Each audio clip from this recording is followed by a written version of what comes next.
Hi, and welcome to this Inside Solutions episode on change management. With me today is Sharon-Drew Morgen, who has been developing change management tools and training for leadership and sales since the 1980s. She has trained over 100,000 salespeople in change management issues that all people must address as they become buyers. She has also written many books on this topic.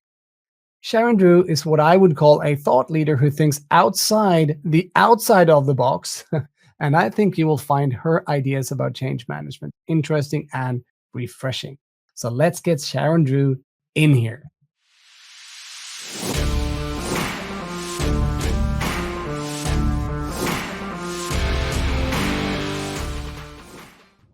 Hi, Sharon-Drew, and welcome to the Stop Killing Deals show. Thanks, George. I'm excited, actually.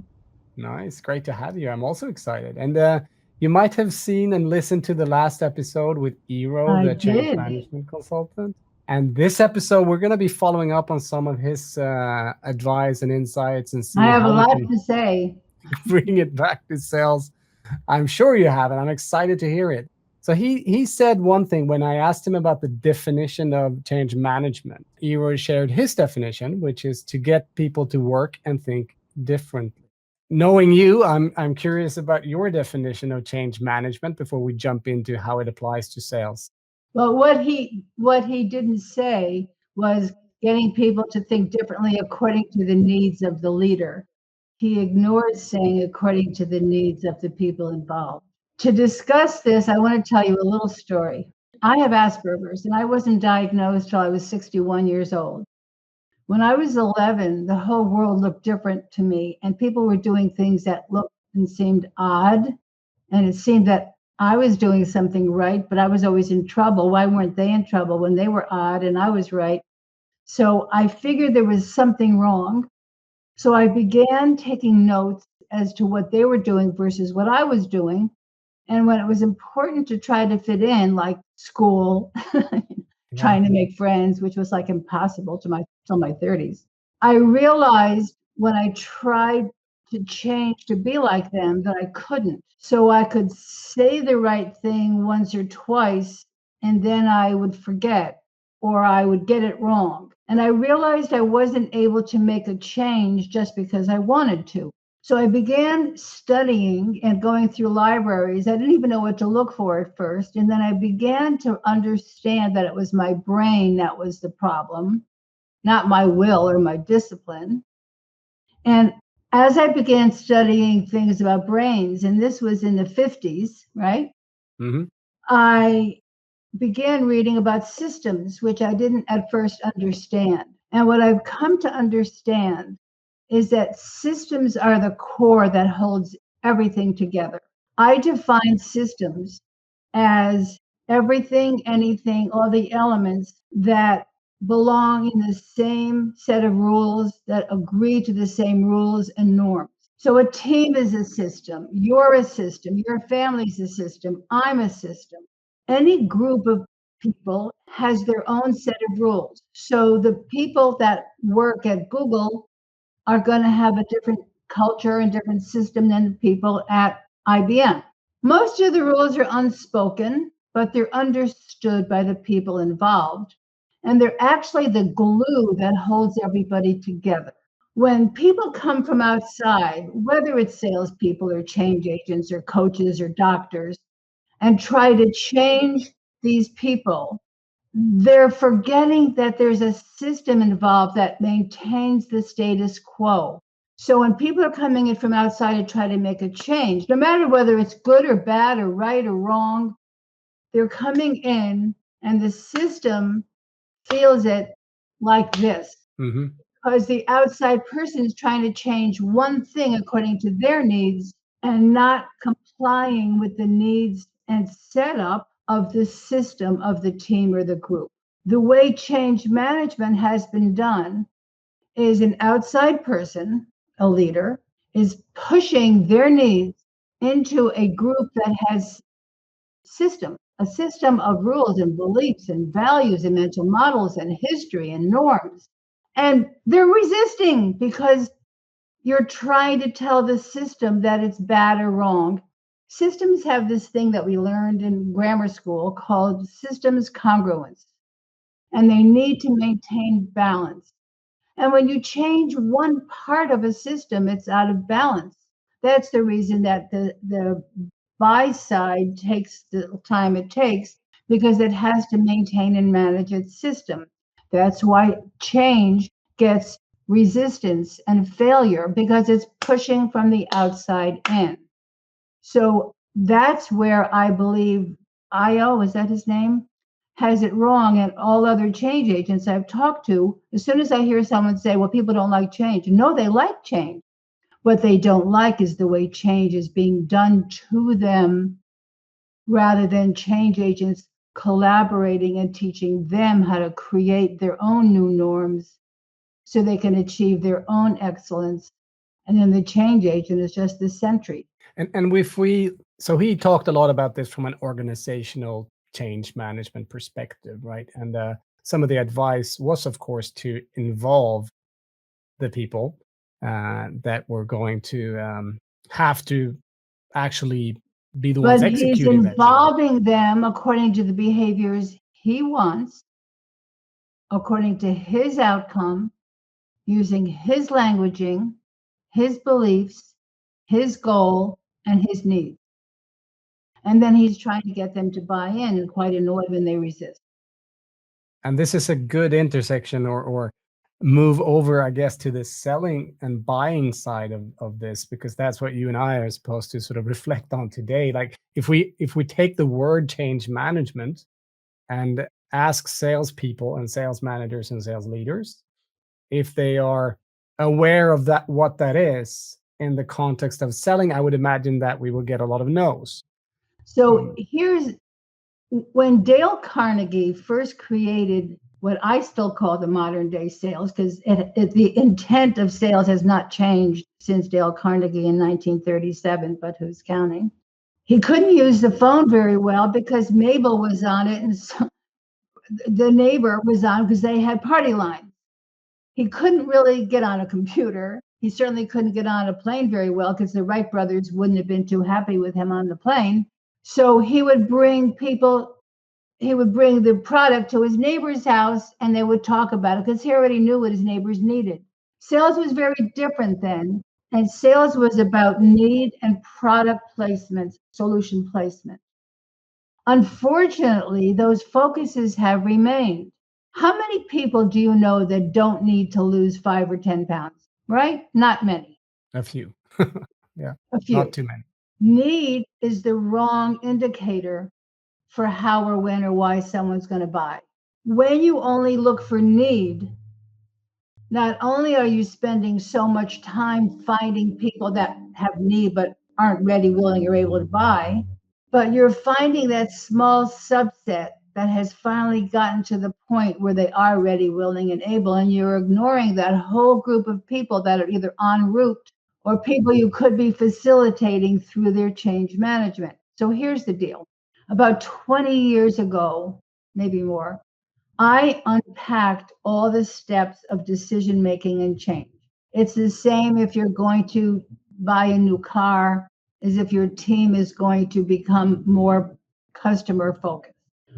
There's specific stages that are change management stages that all change follows. I'll tell you them in a minute. Until or unless the team, the follower team, the buyer, potential buyer team, person, until they go through those elements, they're not buyers. They're not even buyers. Let's go back to the system for just a moment. Mm-hmm. Systems have systems congruence. They need to maintain balance. When there's a problem, it's telling someone that there's no balance, maybe. So the first thing they must do is figure out the givens so they can understand all the elements. One of the things they might do is go online and do a little bit of research. And then you have ABM all over them, sending them stuff because they're prospects. Mm-hmm. They're not prospects. They're human beings starting to do a little research on how to understand the problem set that they have. They bring in the gatekeepers, and they generally at the beginning forget Joe in accounting. But Joe in accounting is necessary, and they will be bringing him in a bit later. The time it takes them to bring in all the stakeholders is the time it takes them to understand the full problem set. And an outsider can't understand who needs to be in that group because it's historic and it's systemic. Okay? So the original person has to bring in the right set of people to understand all the elements. I was doing work with a client in Edinburgh, and he had a pretty cool research solution. And the University of Portsmouth was trialing it. And the trial was a 3-month trial. It was pretty robust. It was a cool trial. And she had had 3 of these same trials, which usually after 1, people buy it, always after 2. He's never even had 3. And there he had 3. And the woman called back and said, no, I can't buy. So he said, would you call her? Because this doesn't make any sense. Mm-hmm. So she was the head of learning and development. So I called her. I said I was working with Peter and I was a student and I was curious what stopped her from being able to buy. And she said, my migraines. And I went, oh, okay. She said last year they hired a HR director who would have been her co-partner in the project. And he was a mean, nasty guy. And every time they met, she ended up going home with a migraine for 2 days. So she decided to never work with him again. And everyone was having these problems, and they all asked the corporate whoever to get rid of this guy.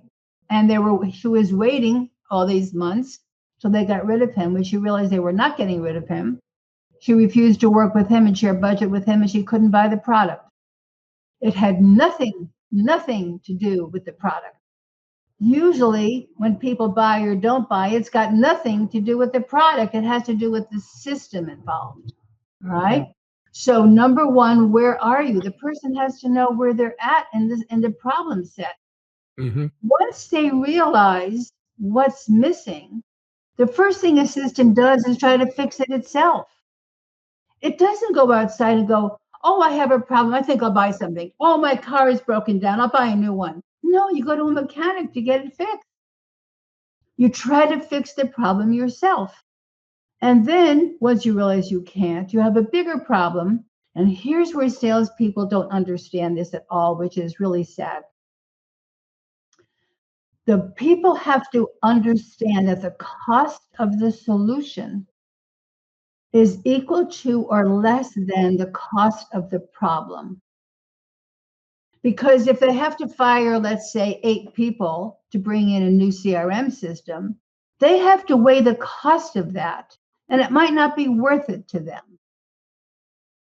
Salespeople are looking for need. Along this path, people have all kinds of needs. That doesn't mean they're buyers. Mm-hmm.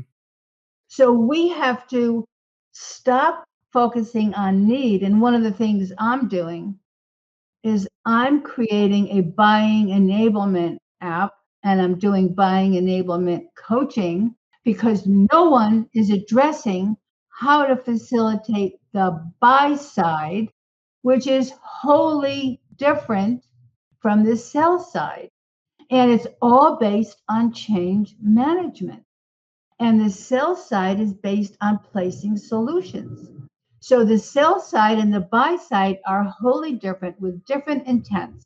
And the sales side is so busy pushing solutions, just like leaders are pushing their needs, that what's happening is that buyers are resisting, buyers aren't showing up. They're not even buyers yet until they recognize the cost of the solution. Okay? So we're forgetting the whole change management element Mm-hmm. of what people have to go through en route to becoming buyers. Yeah, and it's interesting that you brought up the how selling was different 100 years ago, or how It's modern. actually not different. It's the same. We have different bells and whistles. Yes, I understand. Yeah, I see I hear what you're saying there, But as long as we're still pushing solution and looking for need, we are overlooking the possibility of helping all those people en route to becoming buyers and helping them facilitate their process much more efficiently, capture them sooner, serve them, but you can't do it with the sales model because you're not trying to sell a solution at that end. So when you read a lot of sales advice online, I would say that much of it comes from marketing departments of companies who want to sell something, right? Or would you not agree to that?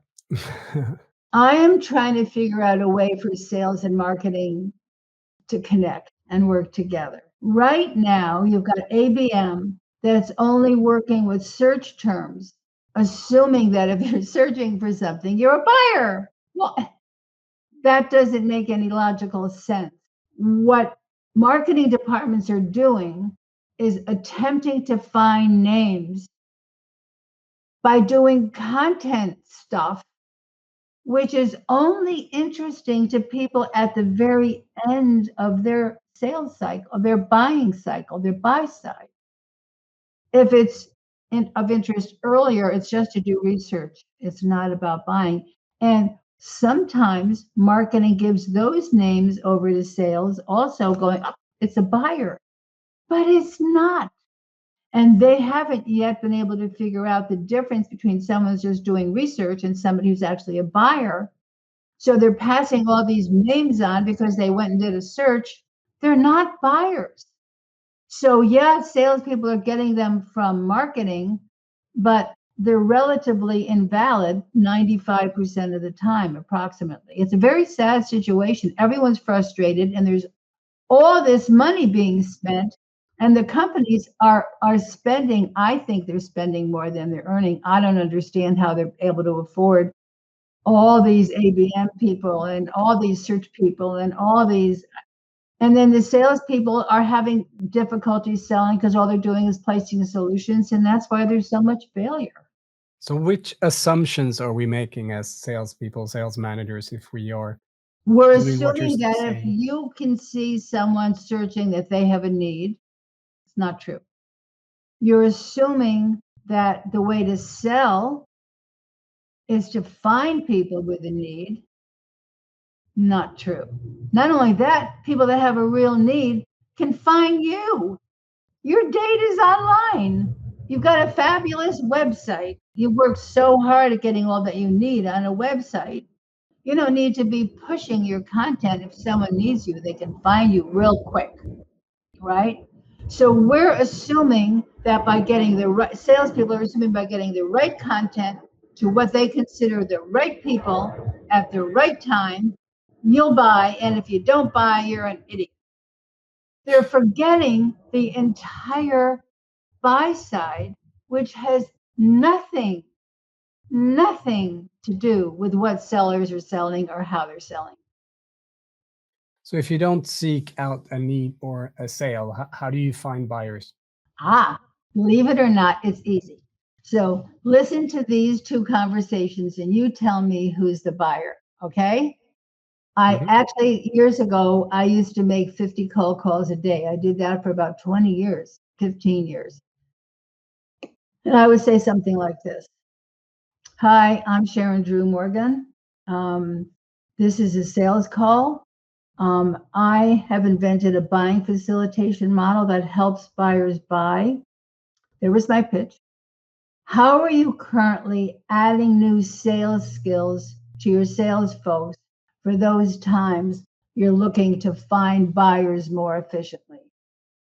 The first guy said, I read 6 sales books a year. I choose my favorite one, buy 1,500 copies, and I get them out to everyone. I tell the managers to take a different chapter every month for them to learn together and practice whatever the people are doing in that chapter that month. I said, it sounds like you really like that. He said, I love that. Using the same question, the next guy said, gosh, I wish I knew how to get them the right tools. I've had training every year. It doesn't seem to work. I can't figure out what I'm supposed to do. Both of those guys have a need. One of those guys is a prospective buyer. It's obvious, right? Isn't it obvious? Yes. I'm feeling a trick question coming here. No, it's not a trick. Whoever's looking for change, instead of when you have someone looking for your product, they're already at the end of their buy cycle and they're in that percent that's competitive, and you've got to start playing with price and whatever because you've got them looking at everyone in your category. When you find someone who's beginning their change management process, a product doesn't help them any. When you can teach people how to facilitate, traverse their change, they're happy. They would prefer that their problem is resolved sooner. They just don't know how to get there, given they have to bring in Joe in accounting. They have to try a workaround. They have to understand the cost of the solution. You can't just wake up one day and just buy something. You have work to do. I tell a funny thing. If you're 26 years old and you're married 1 year and you have a new starter house that your in-laws put the down payment down, and then your wife discovers she's pregnant, oh yay. And you wake up one morning, you dreamt of a Lamborghini, and you go down to breakfast and you want to convince her that you need to buy a Lamborghini. Do you want to bring a Lamborghini salesperson or a decision facilitator? You want a decision facilitator. Giving her details about the Lamborghini is ridiculous at that point. Yeah. Okay. So we need to start thinking about the buy side in terms of change management, change our skill set, change our tool set, change our focus for that portion. And the marketing people would have to just put out articles about those different aspects of workarounds, even put out notes about the competition and not talk about the product. Because once you start talking about the product, you get resistance and failure, just like in any other change management. The problem is we have to stop talking about content during the change management buy side. Did that answer your question? I think I went a little off. No, that's fine. I'm just thinking what the audience might be asking themselves now or want me to ask. And I think one of those questions might be, isn't this overcomplicating things? If we have a product that is novel, new to the market, and we show it to people and they buy, why get into change management? Who's going to buy? And they're responsible with those who have an obvious need. People will never do anything different until they have managed systemic change. And just a quickie there. So I guess if you look back and at products that came to market, like a refrigerator, you bring that idea to someone, I think they will overcome their change management fears quickly because it's such a new product. The need is so Because it obvious. fills a problem in the system that has been there for a period of time. Right. The same thing happened when Steve Jobs came out with the phone, and you saw it and you realized, oh my God, I can have my calendar on there. Oh my God, my email can be in my hand. All the problems you had already discovered and figured out that you couldn't take care of, all of a sudden are in front of you. 99.9% of salespeople don't have that sort of unique product. Yeah. And even educating people doesn't help because, so I'm going to explain a little something about listening, because this is really cool. My last book was about how we can hear each other without bias, which is really pretty hard because our brain doesn't allow us to. We don't hear words. Words are just puffs of air coming in through someone's vocal cords, through the air. And they enter our ears as vibrations, as sound vibrations that have no meaning at all.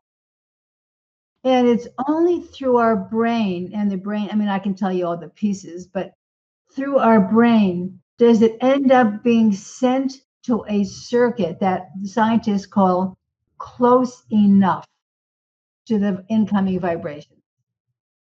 Where there's overage, the brain discards it and forgets to tell us. Where there's missing pieces, the brain says, oh, I think I'll take a piece from that circuit and shove it in over here.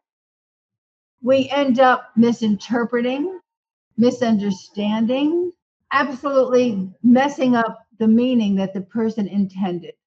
There is often no relation between what the person's saying and what the person's hearing, and it's not the fault of the person listening. Their brain is just telling us this gunk that we don't realize is wrong because our brain tells us it's true. I had an argument the other day with somebody. I left a message, and I always do, and I say, hi, my first name is on the message. My first name is actually Sharon-Drew. I know it's message. I know it's kind of odd, but I do use both names. Sharon-Drew is my first name. So, hi, my name is Sharon-Drew. She calls me back and goes, hi, Sharon. And I said, oh, you didn't hear my message.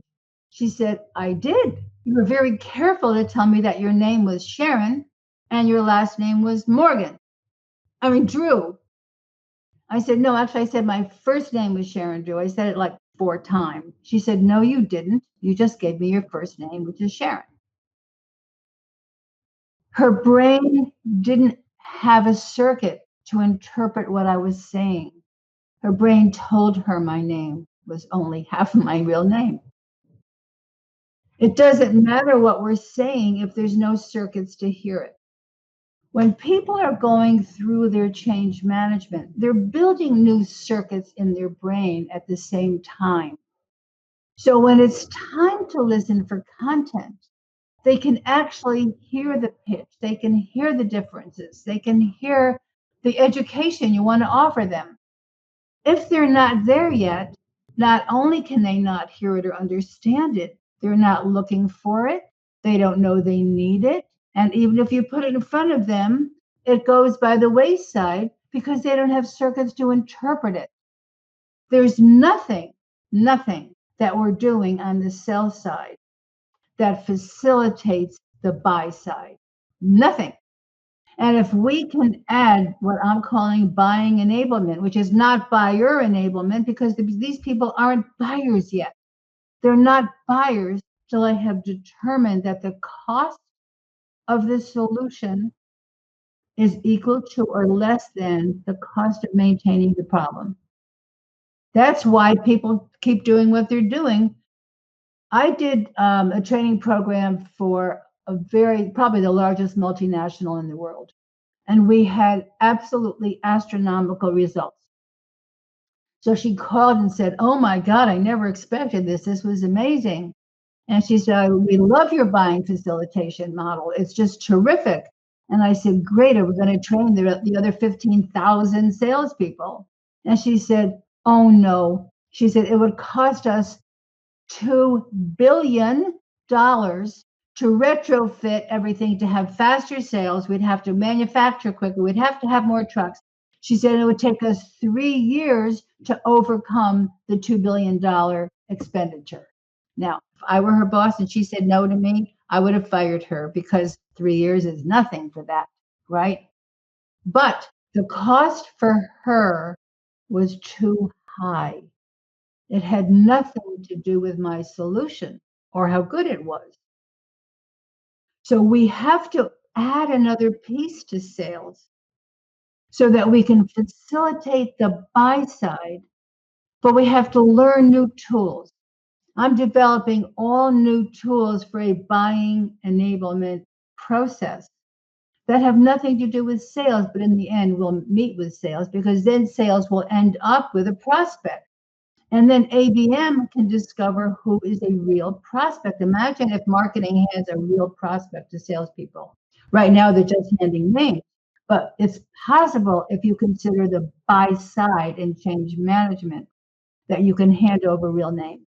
So if you are a salesperson, or if you're a company, by the way, that does not have the latest iPhone or a refrigerator or some novel product that everyone needs, I think all of what you've shared is basically something you have to fix. You have to learn how to understand and guide and help your potential buyers to go through their change management. Yes. And here's where it gets even trickier. We're used to being curious and asking conventional questions. The problem with conventional questions is that they're biased by the needs of the asker. I had to invent a new form of question that teaches people how to take their next steps. Because as an outsider, as much as I would like to, I can't teach someone to take their next steps in their unique system with their unique norms and their unique people and personalities. But knowing this step, I can lead people through the steps. I can create marketing materials that address each of the stages. So when I was putting out my book on listening, I don't have a natural market for listening. Mhm. What I did was I put out an article called Meetings, the Pain, the Purpose, and the Possibility. Never mentioned my book. Mentioned the book in the footer. And everyone thanked me. They sent the article out. It was shared, I don't know how many 100,000 times. It was insane all over the world. And I had a 54% conversion between the link in the footer and my new book. Okay? Because they all read it and then they went to the footer. Who am I? Mhm. So, how do you write articles that enable this process, this journey? How do you facilitate? I created facilitative questions. Maybe people can create other questions. They can't be based on curious, because if the seller thinks they understand that you have all the gatekeepers, that may or may not be true, and you can't do anything about it because they're buying. You're not selling anything. There's an entirely different process. There's an entirely different toolkit. There's different needs, and the sales side cannot be involved. What if we created a whole new group of professionals called buying enablers? I call them buying facilitators because my model is called buying facilitation.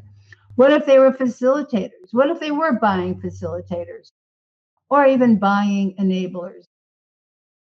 They would have a different process. The problem that I see is that sales doesn't seem to want to let go their belief that if I give you the right content at the right time in the right way and I find the right name, you're going to buy it.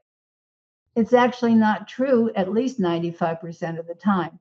So the question becomes for the field, how do we begin thinking about buying enablement?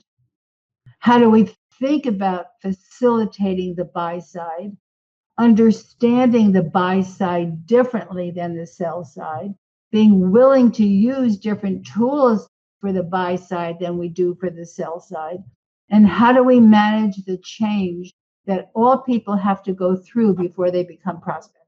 And when you have used your methodology, your models, your tools to help a buyer, to facilitate a buyer, what kind of pushback may you have gotten? Like, do people want to get this guidance and facilitation, or do they push back and say, "I don't need your assistance. You're just someone who wants to sell me something. Let me." I've never had that. Not in 40 years anyway. I mean, I've trained 100,000 people and I've never heard of anyone no, one person told me she had pushback, and I asked her the question that she used, and she used a sales question. When you're using the model that I developed, buying facilitation, you're starting with a facilitation hat. So how are you currently ensuring that your folks have the tools they need in a way that would maintain their success through time and keep your clients? What has stopped you until now from adding whatever tools you need? How would you and the decision team know if or when it were time to reorganize the group in a way that would help you do X? I teach them how to do. Now, I'm listening for systems. The salespeople listen for need. Facilitators listen for systems. Remember systems I started talking about? Yeah, sure. We listen for systems. Mm-hmm. I got a call from Jack Moore from Cancer Treatment Centers years ago in January, and he said, I've been thinking about calling you, and I finally decided, would you please come in and train us? We need your buying facilitation stuff. And I said, sure, but what stopped you from calling yesterday? Because I could hear that he was arguing with himself, whatever was going on, that kept him, and whatever kept him was systemic. Mm-hmm. Kept him from contacting me. So I said, what stopped you from contacting me yesterday? And he said, let me call you back. I have to think about that. December 17th, he calls me back. I'm Jack Moore. Remember me? I went, no, I don't remember you. Sorry. And he said, I called you a year ago. You asked me a question. What stopped me? And I thought about that for the first month. I yelled at you. I put the question on my desk and I yelled at you for a month. Then at the end of a month, I said, okay, I'll own it. It's me. It's because of my ego. He said, and I realized that I didn't fire people I should have fired. I didn't do the reorganization I should have done. I spent the last year doing all the stuff that I should have done that was causing my problems that I should have done. And now I'm ready. So I could hear, I didn't hear he wants a pitch. I heard he had a glitch in his system. I pointed to him where the system was, and smart guy, he fixed it. The downside, the other side of that story is after we agreed on times, books, and so forth, I called him back and I said, by the way, I didn't tell you the price. And he said, you've already paid for yourself. Just put in whatever you want. I taught him how to make the fixes he had to make. Right. It was systemic. It was change management. I was listening for the hole in the system. So we have to teach salespeople. Maybe we don't teach salespeople, George. Maybe we do have an entirely different role of buying enablers who know how to listen for systems, who know how to pose facilitative questions, because they will understand that people aren't even prospects until they've recognized the cost of the solution is bearable for them. So not only have you shared with us how change management relates to selling, but you've also critiqued change management of not really understanding the systems involved to be successful in a change management project. Is that correctly? Yes, and when I hear that leaders are getting resistance, I go, it's not the people, it's the process.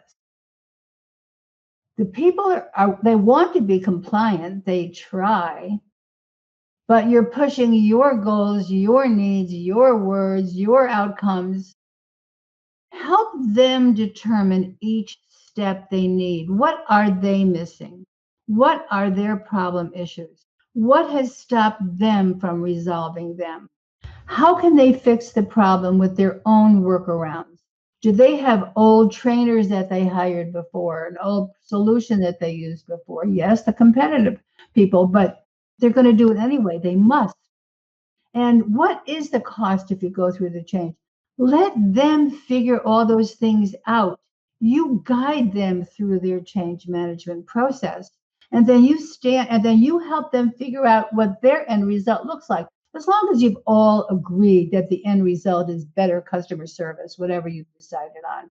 Will it look like you would have wanted it to look as the leader? It will not. Will it get you to where you all agreed you need to get? It will. And it will be better. And it will be more creative. And they will all have bought in to the process. And they will have worked together with no resistance. And why don't we do this? It sounds like skilled leaders ought to know this. So is it a fear of being slow, or a fear of? Well, first of all, I'm the only person that's unpacked the 13 steps of change. And my ideas have been, I did that about 40 years ago. So my ideas have always been a little bit ahead of the curve. Unfortunately, I've been fighting for 40 years to at least get close to the curve. People haven't been taught this. People are not taught to listen for systems. They're taught to listen for content. People are not taught to pose questions that help brains put ideas together rather than pull data. So I've invented all this stuff that's unique, and I'm happy to share it. But that's probably why, because schools, I used to be friends with a man who's a big shot at Harvard Business School. And I ran into him recently and he said, "Oh, thanks for your facilitative questions." I said, "You never learned how to formulate them." He said, "Oh, I took pieces from what you said and I made my own." I said, "And how do they work with the brain to teach the brain how to put together the ideas coherently and systemically?" He said, "Oh, I don't bother with that stuff." So I've had to fight that. But I think maybe it's time that people will want to learn this stuff so they can do it. Don't you think? I I hope. do. I do like. I've always liked your work. I think it's interesting how we can make it just get people to embrace it. And because I also find it, to be quite frank with you, it's not easy. I mean, you have to rewire That's right. and I have to unlearn a lot of what you've learned to do in the past. And know listening what for I do is systems I is add interesting. brain circuitry. I don't teach, I add new circuits. I don't change the ones you have. I add new ones. And it's not hard unless you're going to juxtapose what you're doing. When you're just adding something new, it's a lot easier. Yeah. We could talk all day, but I think we're out of time for this episode. So if the listeners want to learn more and maybe get in contact with you, where do they best find you and your work? Sharon-Drew at SharonDrewMorgen.com. And my website is Sharon-Drew.com. And all of my models are on there, very clear. My buying facilitation model, the 13 steps to change, change management, listening, facilitative questions. They're all up there. And we can talk and we can discuss it and see if there's things you might want to learn. Happy to help. Beautiful. Thanks a lot, Sharon-Drew. Really love what you're doing and your enthusiasm, and it all rubs off. Thank you.